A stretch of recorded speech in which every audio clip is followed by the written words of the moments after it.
Jæja Viðar, 1-0 útisigur á móti Fram, 3 stig í hús. Hver er þín fyrstu viðbrögð eftir leik? Bara frábært að fá stigin í svona erfiðum leik sem hefði alveg getað dottið í jafntefli ef við hefðum ekki náð að nýta þetta færi hérna sem við skoruðum úr. Eða svona. Akkurat. Nú er þið komið 6 stig eftir 3 leiki. Töpuðu á móti KA þar sem þið fenguð mark í andlitið á 90. mínútu. Þið er að koma skemmtilega á óvart. Hver er ykkar markmið á tímabilinu? Nú er erfitt að setja þessi markmið sem maður þekkir ekki eins og ég þekki nú ekki mörg af þessum liðum sko. Ég veit ekki hverju við erum að spila við sko.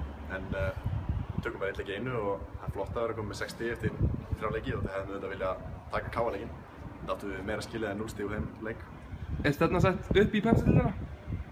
Ég meina, ef það býðst þá er það frábært skilur en ég held að væri ekkert slæmt að henda upp top 4 með eitthvað svoleiðis. Nú er þið skipt út eftir cirka 65 mínútur. Þú vilt ekkert spila 90 mínútur í leik eða? Þetta vill maður það, en það er bara ákveðin þjálfarans sem best fyrir liðið kannski. Það er bara, hann gerir það og við vinnum leikinn, það er það sem skiptir máli. Þú ert ekkert meiddur eða neitt svoleiðis? Nei. Takk hérlega fyrir og til hamingju með sigurinn.